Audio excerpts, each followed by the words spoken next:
The book The Cossacks, Chapter 4, By Road and River.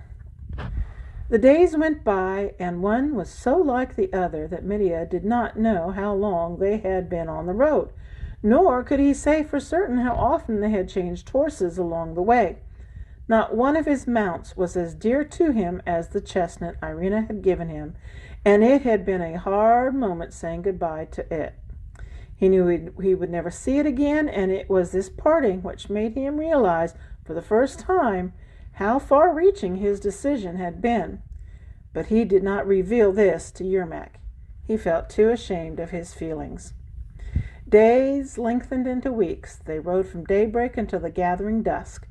Yermak seemed not to know what tiredness was, and Medea often had to clench his teeth to stop himself falling from the saddle out of sheer exhaustion. He was not used to riding for hours on end, and his limbs were sometimes seized with cramp. It was all he could do to straighten his knees as he slithered from the horse's back, and he could barely stagger when his feet touched the... I have to turn the page here. It's not so easy. And he could barely stagger when his feet touched the ground. At the coaching inns, he stretched himself out on the floor and slept like a corpse. There were times when he had not even the strength to finish the bowl of broth which the innkeeper's wife set before him. His clothing was frequently soaked through after the rain, but he ignored it. He simply dropped to the ground and slept as he was. More than once Yermak had lifted the lad in his arms and laid him on top of the big peasant stove so that his clothes could dry out. One evening, however, Yermak had some news for him. "Well, my boy, we've done with riding for the present. There are no more relay posts after this, so we must take to the river." And he bartered their horses for a strong raft. Storm, sun, and rain were their companions on the voyage. Day and night the rapid current bore them farther and farther along. With his legs sprawled out in front of him and his back leaning against one of the wooden saddles they had kept, Medea sat there for hours watching the landscape. He looked out over the broad stretch of fast-flowing water, sparkling like silver in the sunlight, and over the flat river banks. From a sitting position, reeds and stunted bushes hid the view, but if you stood up, there was nothing to block the sight of the green and yellow plains which stretched unbroken as far as the horizon. Above them curved the glassy dome of the gray-blue sky, enclosing everything. There was hardly a rise in the ground anywhere for the eye to fix as a landmark. Desolate, mysterious, the vast expanses on either side of the river kept their silent secrets. "These are the steps, Medea," and they spell it with 2 P's, said Yermak, gazing into the distance. "They will go with us almost to our journey's end." "And what is the name of this river?" "This is the Don, D-O-N. Medea's eyes soon began to smart if he stared for long, so he would scoop up a handful of cold water from the river and dash it over his eyes and face. Then he would close his eyes and listen to the murmur of the waters, and it brought his memories crowding back. All the days of his boyhood came to life again, but nearer, clearer, more pressing, and more vivid. But he could hear something else in the lapping of the river, too. There was yearning in it, a longing for his father and Irina and Grifka. Medea did not try to suppress it, and it only served to strengthen still more his urge to visit far-away places. Deep down inside him he felt that his passion for adventure and his homesickness were but different aspects of one and the same emotion. Yermak was never tired. He stood there for hours, steering the raft all the time. "Can't I take a turn for you, my lord?" asked Medea, feeling uncomfortable at his own idleness. Yermak shook his head. "I shouldn't feel safe. In any case, you'll need all your strength presently." So Medea lounged away the whole day, sometimes lying on his front and sometimes on his back. He and Yermak ate the same food, and their teeth ground away at the dry barley cakes and the toasted oatmeal which formed their staple diet. In the morning when Medea awoke, he watched the ducks and geese rise from the reeds into the gray-green sky. He saw falcons and sea-eagles swooping on their prey, and they reminded him for a moment of Vasily Medyanov. When the noonday sun burnt down and he stripped off his shirt, there was nothing to do but stretch out his legs and doze. Often he woke with a shock, for the rocking of the raft had ceased. Then he would see that they were moored safely among the reeds, and that Yermak was lying by his side, sleeping soundly. It was like that one day. Mitya woke up, and the thought came to him that he really ought to relieve Yermak just this once. He picked up the long pole and tried to steer the raft out into the open water, but before he could get under way, Yermak was wide awake, too. He jumped to his feet, whipped the pole from Mitya's hands, and gripped him by the shoulder. "Now listen, boy," he said, and Mitya knew at once that he had done wrong. "I am in charge of this raft, do you hear? There are only the two of us present, and I am the one who gives the orders. Your job is to obey them. That is the law among us Cossacks, and you will do well to remember it once and for all." Mitya was crushed. "Yes, my lord," was all he could say, and he did not dare to return the look in Yermak's piercing eyes. "And stop calling me my lord. I am Yermak, to you and to everyone else." There were numerous ferry stations dotted up and down the river, and from them led various routes into the interior. They never passed these stations during daylight, for not only did Yermak know every one of them, but it appeared that the ferrymen knew him too. Mitya could tell it was so by the way Yermak spoke about them. "Now, this is a worthwhile ferry," he would say. "They handle a lot of merchandise, but they know how to wield a sword here, too." At another one, Yermak told Mitya, "We had a rich haul at this one not long ago, a whole consignment of goods from Greece. Do you know where that is?" "No." "Never mind, it isn't important. What you have to learn is how to discriminate between these silks and brocades we capture, to decide which are worth having and which you might as well heave overboard. Unless, of course, you are clever enough to hoodwink the merchants and convince them that something is valuable when it is really trash." Boats passed them now and then, and Mitya noticed at once with what assurance Yermak made his decisions. Sometimes he would hide the raft among the rushes. At other times he would punt past calmly, although his uniform and his weapons had to be safely concealed under various bundles, needless to say. He would wave a friendly greeting to the ship, for all the world as if he were a simple peasant steering along unhurriedly to get to the next ferry post. But he had a tale to tell Mitya about every vessel he preferred not to face. "He must have done some terrible deeds if he has to avoid recognition so often," thought Mitya, and the urge to become a bold adventurer like Yermak Timofeyev often intoxicated him as it grew more and more intense. The further downstream they sailed, the higher grew the reeds by the bank, until they were more than 6 feet tall, and to Mitya they looked like a forest. All he could see now was the strip of sky overhead, and the river widening all the time. The reeds hemmed them in so completely.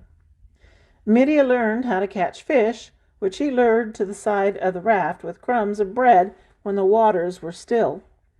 Yermak had spoken little throughout the long journey, but now he began to talk more readily and more frequently. He told Mitya about the Cossacks in his own 100 and how to behave when they arrived, but more often he asked Mitya about the village and his life at home. "Why didn't your father take you hunting with him?" he wanted to know one day. "I think he was afraid I might be too rash," answered Mitya. "You see, there were only the 3 of us, father, mother, and I, and 4 years ago a huge brown bear killed my mother as she was gathering berries in the forest. That day I vowed I would flay the bear, and afterwards father would never allow me to go with him. He knew that I meant what I said." "Why didn't your father kill it?" "Ah, he's a very cunning bear. He seldom lets himself be seen. He only comes sneaking out when he is absolutely sure of himself. When bears are old, you know, they can be very clever. But I'll get him yet, you can be sure of that." Sometimes when they're floating along in the darkness, Yermak used to sing softly to himself. They were songs which Mitya did not know, and they sounded strange and beautiful. They must be Cossack songs, and soon I shall be singing them too, he thought.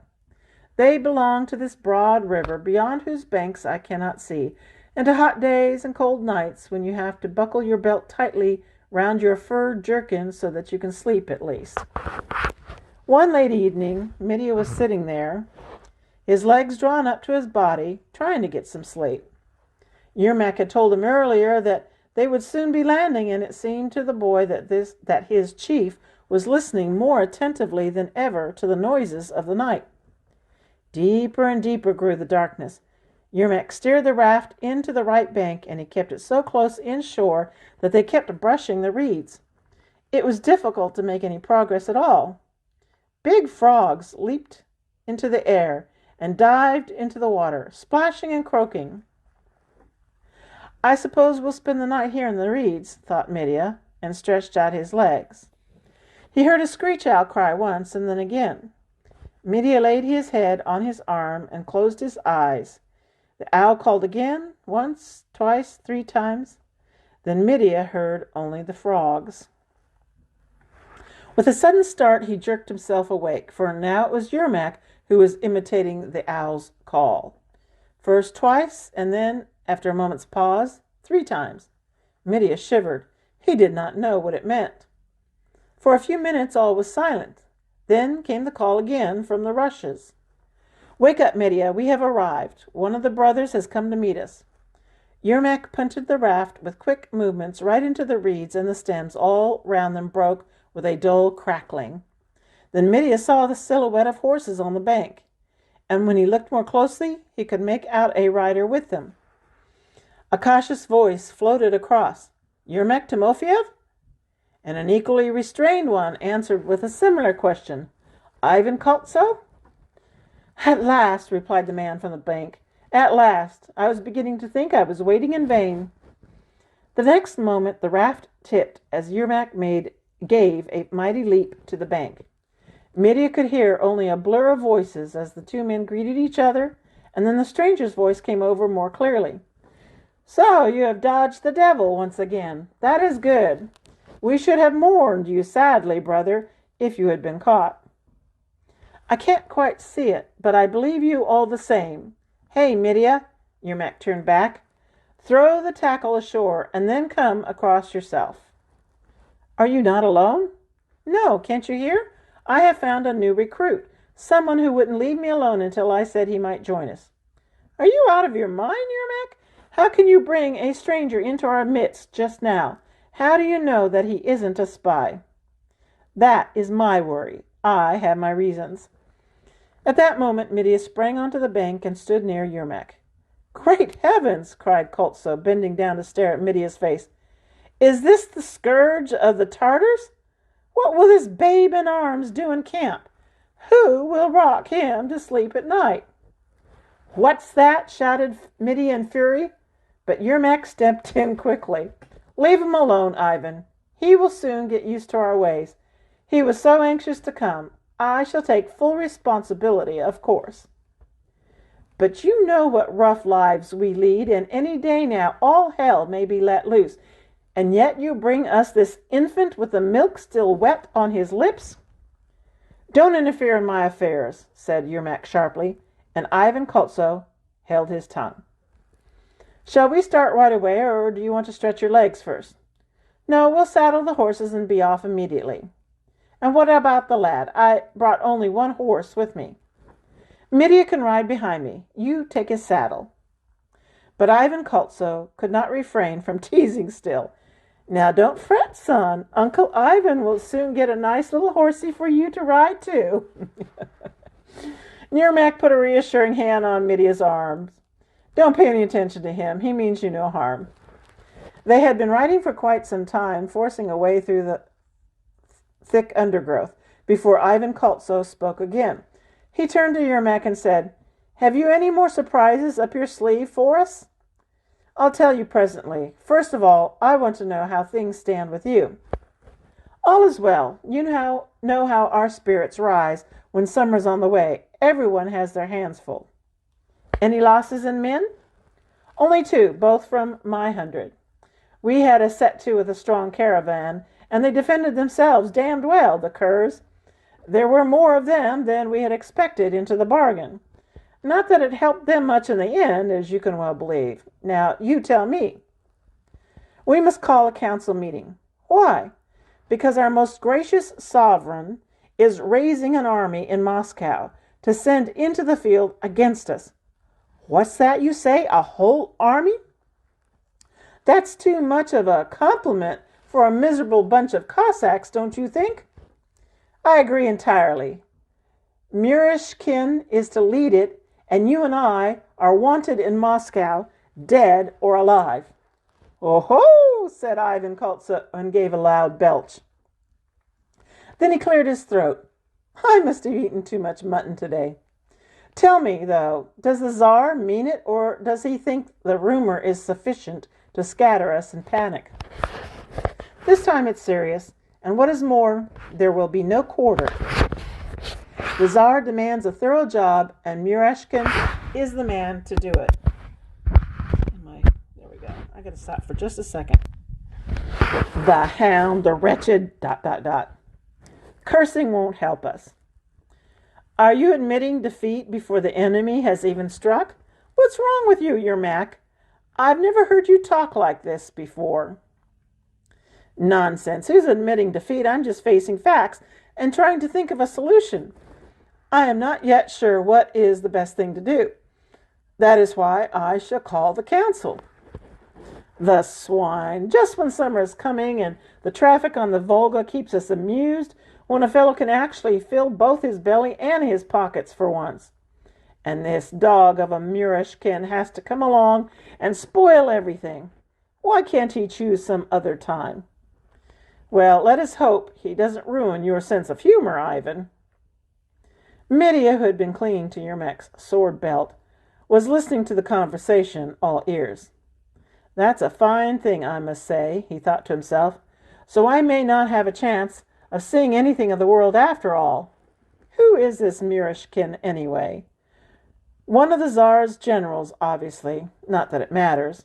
One day he will arrive and force us to do battle, and who knows what will happen then? I may be killed, and I shall have seen nothing.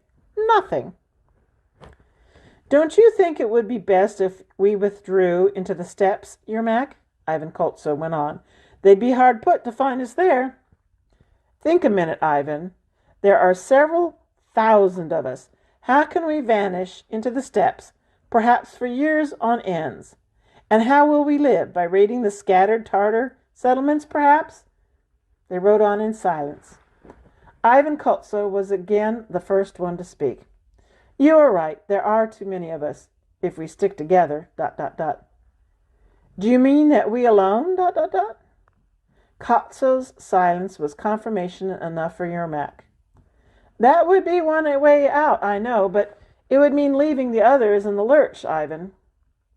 But it means life or death or on the gallows to us. Not all of them are on the blacklist like us two. Murashkin won't stop to ask people their names, you know. As far as he is concerned, we are all tarred with the same brush, and he will fight the whole Cossack brotherhood. All the same, if it were up to me, I should not call a council meeting. I would send a message to the others to say what has happened, and then set off, the sooner the better. No, Ivan, we must hear what the council has to say, and that ends this chapter.